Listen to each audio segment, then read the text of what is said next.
कोलकाता के इसने पकड़वा या बड़ा रैकेट, सामने आए ऐसे नाम के हिल गई सीबीआई। उन्होंने डॉक्टर बेटी के साथ जो किया, सुनकर आपका भी खून सूख जाएगा। अदालत में दरिंदे संजय रॉय के बयान से साफ हो गया है कि कोलकाता अस्पताल कांड में एक से ज्यादा लोग शामिल थे। दरिंदे संजय ने गलती से एक ऐसा बयान दे दिया है जिससे साफ हो गया है कि डॉक्टर बेटी के साथ हुए कांड में वह अकेला नहीं था। अब सीबीआई का शक हकीकत में बदलने लगा है। ऐसे ऐसे नाम सामने आ रहे हैं, इतने बड़े बड़े लोग शामिल हैं इस केस में, जो इस केस को बंद कराने में अपना सारा पैसा, अपनी सारी पावर, अपनी सारी पूंजी लगा रहे हैं। गवाह खरीद लिए जा रहे हैं, सबूत मिटाए जा रहे हैं। जहां वारदात हुई थी वहां रिनोवेशन के नाम पर सारे के सारे सबूत खत्म कर दिए गए। फिर भी अब सीबीआई के हाथ एक बड़ा सबूत लग गया है। अब ये साफ होने लगा है कि डॉक्टर बेटी के साथ दरिंदगी में तकरीबन 7 लोग शामिल थे। एक भयंकर खुलासे में बताया गया कि करीब 7 लोगों ने शराब पी, फिर उन्होंने पीड़ित के हाथ कसकर पकड़े, उसे मारा पीटा और उसके साथ गलत काम किया। खुलासे में ये भी दावा किया गया कि 7 लोगों में से 2 ने महिला की टांग पकड़कर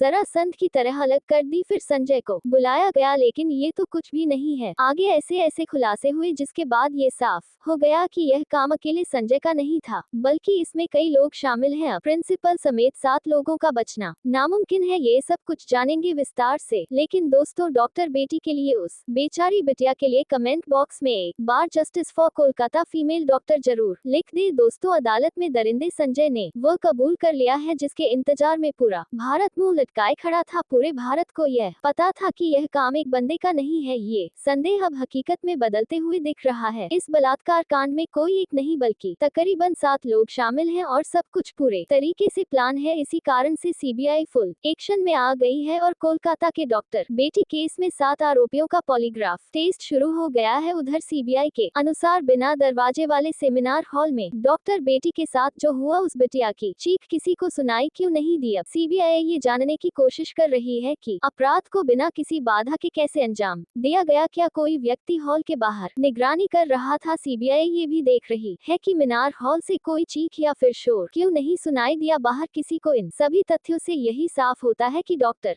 बेटी के साथ दरिंदगी सेमिनार हॉल में नहीं बल्कि कहीं और की गई थी। उन्हें किसी और रूम में जमकर मारा पीटा गया और फिर जब उसकी सांसें चलनी बंद हो गई तो उन्हें सेमिनार हॉल में लाकर के रख दिया गया, जिसके बाद उनके शरीर को दरिंदे संजय के हवाले कर दिया गया। लेकिन अब संजय ने जो बयान दिया है उससे साफ हो रहा है कि वह अकेला नहीं था, बल्कि इसमें कई लोग शामिल थे। अदालत में दिए गए संजय के बयान को तो जानेंगे ही, लेकिन उससे पहले सबसे भयंकर खुलासे को देखते हैं जिसमें 7 लोगों के शामिल होने का दावा किया जा रहा है। दरअसल सोशल मीडिया पर एक पोस्ट में दावा किया गया है कि कोलकाता के आरजी मेडिकल कॉलेज और अस्पताल में हुई डॉक्टर बेटी की हत्या संजय रॉय ने नहीं बल्कि अस्पताल के साथ ट्रेनी डॉक्टर ने की थी। मेरी बात जरा ध्यान से सुनिए, फिर अंत में सब कुछ क्लियर कर दूंगा। इस पोस्ट में कहा गया है कि इन ट्रेनी डॉक्टरों ने पहले डॉक्टर बेटी के साथ दरिंदगी करी और फिर उसकी टांगों को बेरहमी से चीर दिया, जैसे महाभारत में जरासंध के साथ किया गया था। भीम ने इसी तरीके से जरासंध का वध किया था। एक्टिविस्ट मधु किश्वर ने सोशल मीडिया प्लेटफॉर्म पर इस बारे में एक पोस्ट किया जिसमें उन्होंने बताया कि अस्पताल में काम करने वाली एक महिला डॉक्टर और उसके दोस्त के बीच हुई फोन कॉल बातचीत से ये दावा किया गया है। उन्होंने इस बातचीत का ऑडियो भी शेयर किया है जो बंगाली में है। माना जा रहा है कि सीबीआई को इस ऑडियो कॉल से कई गंभीर सुराग मिल सकते हैं। मधु किश्वर के अनुसार इस बातचीत में कहा गया है कि डॉक्टर बेटी एक बहुत ही होशियार स्टूडेंट थी, लेकिन उसे अस्पताल और प्रिंसिपल के कुछ बेहद भयानक राज पता चल गए थे, जिसके कारण उसे धमकियां दी जा रही थी, उसे अपनी थीसिस पूरी नहीं करने दी जा रही थी। लेकिन इसके बावजूद भी डॉक्टर बेटी डरी नहीं, उसने इसका विरोध किया और कहा कि अगर उसे परेशान किया तो वह अस्पताल की काली करतूतों को उजागर कर देगी। जिसके बाद पिछले 6 महीने से उसे लगातार परेशान किया जा रहा था। उसे बिना रुके 25 घंटे की नाइट शिफ्ट पर रखा जा रहा था और उस पर भारी काम का प्रेशर डाला जा रहा था। सीनियर पीजीटी और अन्य लोग भी इस बात से वाकिफ थे कि प्रिंसिपल और उनके ग्रुप नेक्सस का स्टूडेंट पर कितना दबाव है। इस बात से साफ है कि प्रिंसिपल समेत पूरा अस्पताल उस महिला के खिलाफ खड़ा था, क्योंकि वह सच और न्याय के लिए झुकने को तैयार नहीं थी। इस सब के बावजूद वह लड़की अपने स्टैंड पर अडिग रही। 9 अगस्त 2024 की रात इन सभी ने मिलकर उसके खिलाफ साजिश रची। पोस्ट में बताया गया कि डॉक्टर बेटी के साथ कांड करने से पहले पूरा प्लान बनाया गया। यह अब तक का सबसे खौफनाक खुलासा है और सीबीआई इसी के आधार पर जांच आगे बढ़ा रही है। बातचीत में ये भी बताया गया कि पहले पहले कई पीजीटी और सीनियर डॉक्टर सेमिनार रूम में आराम करते थे, लेकिन उस रात पीड़िता को अकेले वहां सोने के लिए कहा गया। कुछ स्टूडेंट्स ने अफवाह फैला दी कि कमरा निर्माणाधीन है और वहां कोई ना जा सके, जिसके बाद में सेमिनार हॉल में कोई भी नहीं गया। फोन पर बात कर रही अस्पताल के डॉक्टर ने दावा किया कि घटना से पहले 4 साथी स्टूडेंट्स ने पीड़िता के साथ सेमिनार रूम में डिनर किया था, जिसमें एक लड़की भी शामिल थी। यह चारों सीबीआई के रडार पर हैं और इनका पॉलीग्राफ टेस्ट भी किया जा रहा है, लेकिन इसके बाद पीड़िता को सेमिनार रूम में अकेले सोने के लिए कहा गया। बातचीत में ये भी बताया गया कि करीब 7 लोगों का एक ग्रुप नीचे गया और शराब पी, फिर उन्होंने पीड़िता के हाथ कसकर पकड़े, उसे मारा पीटा और उसके साथ दरिंदगी की। इस वारदात में एक महिला इंटर्न ने भी मदद की। खुलासे में ये भी दावा किया गया है कि उसमें से 2 ने पीड़िता के पैर पकड़कर संद की तरह अलग कर दिए, जिससे उसकी पेल्विक की हड्डियां टूट गई। उन्होंने उसकी कॉलर बोन को भी तोड़ दिया और फिर उसे उल्टा लेटा कर उसके ऊपर जूते से रौंदा, फिर उसके सर को इतने बुरे तरीके से कुचला गया कि उसकी खोपड़ी फट गई। इस तरह से 9 अगस्त की देर रात कोलकाता के आरजी मेडिकल कॉलेज में डॉक्टर बेटी के साथ दरिंदगी की गई। देखिए, अगर यह सभी बातें सच हैं तो फिर सीबीआई को इन 7 लोगों के खिलाफ सबूत जरूर मिलेंगे और संजय के साथ सातों को भी कड़ी से कड़ी सजा मिलेगी। इसके बाद जब ये सभी लोग वारदात को अंजाम देकर सीढ़ियों से नीचे उतर रहे थे तो संजय रॉय को देखा, जो ग्रुप डी के दूसरे कर्मचारियों के साथ शराब पी रहा था। इन डॉक्टरों ने संजय से कहा कि सेमिनार रूम में जाओ, वहाँ तुम्हारे लिए एक लड़की है। इसके बाद संजय ने डॉक्टर बेटी को अर्धनग्न पड़ा हुआ पाया और उसके साथ गलत काम किया ताकि उसका लिक्विड भी उन 7 मर्दों के लिक्विड के साथ में डॉक्टर बेटी के शरीर में चला जाए। सुबह उसे बिटिया का अर्धनग्न शरीर मिला। इसके बाद देश भर में डॉक्टरों ने विरोध प्रदर्शन किया। ये ट्वीट सीबीआई की जांच में काफी महत्वपूर्ण होने वाला है माना जा रहा है। सीबीआई ने भी 7 लोगों को रडार पर लिया हुआ है। कोलकाता के इस केस में 7 आरोपियों का पॉलीग्राफ टेस्ट शुरू हो गया है। मुख्य आरोपी संजय रॉय का टेस्ट जेल में ही हो रहा है। इसके अलावा सीबीआई ने आरजी मेडिकल कॉलेज के पूर्व principal doctor Sandip Ghosh, 4 doctor जो वारदात की रात पीड़िता के साथ थे, और एक वॉलंटरी ग्राफ टेस्ट सीबीआई के कोलकाता ऑफिस में हो रहा है। 8 अगस्त की रात इन डॉक्टरों में से कुछ ने पीड़िता के साथ डिनर किया था। फिलहाल सीबीआई इन सभी से गहराई से पूछताछ कर रही है, लेकिन अदालत में आरोपी संजय ने एक बयान देकर सभी को हैरान कर दिया है। दरअसल 23 अगस्त को सियालदाह कोर्ट ने संजय को 14 दिन की न्यायिक हिरासत में भेजा। इसी सुनवाई के दौरान संजय पॉलीग्राफ टेस्ट के लिए भी तैयार हुआ। मजिस्ट्रेट ने संजय से पूछा कि वह पॉलीग्राफ टेस्ट के लिए क्यों तैयार हुआ। इसे लेकर संजय ने कहा, पॉलीग्राफ टेस्ट से साबित होगा कि मैं निर्दोष हूं, मुझे फंसाया जा रहा है। संजय के इस बयान ने बवाल खड़ा कर दिया है, क्योंकि वह खुद को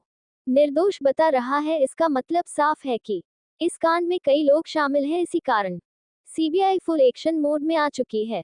सीबीआई का मकसद इन कर्मचारियों के बयान को जांचना है, क्योंकि सीबीआई बाकी मेडिकल रिपोर्ट्स जैसे कि पीड़िता के शरीर से लिए गए बाकी सबूतों को सीधे तौर पर घटना से जोड़ने में नाकाम रही है। दोस्तों, आपको बता दें कि पुलिस इन्वेस्टिगेशन के दौरान जो कुछ भी सबूत छुपाए जा सकते थे, मिटाए जा सकते थे, वह सब किया गया। बड़े बड़े लोग, बड़े पैसे वाले लोगों ने इस केस को की खूब कोशिश करी, लेकिन जब से यह केस सीबीआई के हाथ आया है तब से उनके भी पसीने छूट गए हैं, मगर सीबीआई को कुछ सबूत हाथ नहीं लग रहे, क्योंकि उन्हें पहले ही मिटा दिया गया।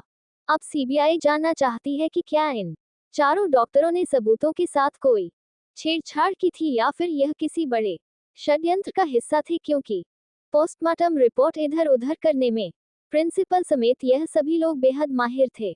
इसी कारण से सीबीआई इस घटना को कई एंगल से जांच कर रही है। राज अस्पताल के पूर्व प्रिंसिपल संदीप घोष से लगातार पूछताछ की जा रही है, लेकिन वह बार बार अपने बयान बदल रहे हैं। इससे ये साफ होता जा रहा है कि कांड में उसका बड़ा हाथ है। उसके घर पर भी रेड की जा रही है, लेकिन सवाल यही निकल कर आता है कि कौन है इस पूरे केस के पीछे जो इन सबको बचा रहा है। कौन है वह पावरफुल लोग जिनका नाम सामने नहीं आ रहा है और वह अंदर ही अंदर इन सबको बचा रहे हैं। इस केस में सीसीटीवी फुटेज की गहराई से जांच की जा रही है। अस्पताल के सेमिनार हॉल के दरवाजे की चटकनी कुछ दिनों से टूटी हुई थी और ये बात सबको पता थी। इसी कारण जब डॉक्टर रात 2 से 3 बजे के बीच में हॉल में गई तो दरवाजा बंद नहीं कर पाए, लेकिन फिर भी किसी को कुछ पता नहीं चला कि अंदर क्या चल रहा है, या फिर सबने सब कुछ जानते हुए भी आंखें बंद कर ली। सीबीआई ये भी जानना चाहती है कि सेमिनार हॉल से कोई चीख पुकार की आवाज बाहर क्यों नहीं आए। इसी कारण शक बढ़ता जा रहा है कि इसमें कई बड़े लोगों के हाथ शामिल हैं जो इस केस को दबा रहे हैं। तो दोस्तों, आप इस वीडियो को लाइक करें या ना करें, चाहे हमारे चैनल को सब्सक्राइब करें या ना करें, लेकिन कमेंट बॉक्स में जस्टिस फॉर फीमेल डॉक्टर जरूर से लिखें और इसे शेयर करें अपने दोस्तों रिश्तेदारों में ज्यादा से ज्यादा, ताकि सभी तक ये जानकारी पहुंच सके और उसे बिटिया को इंसाफ मिल सके।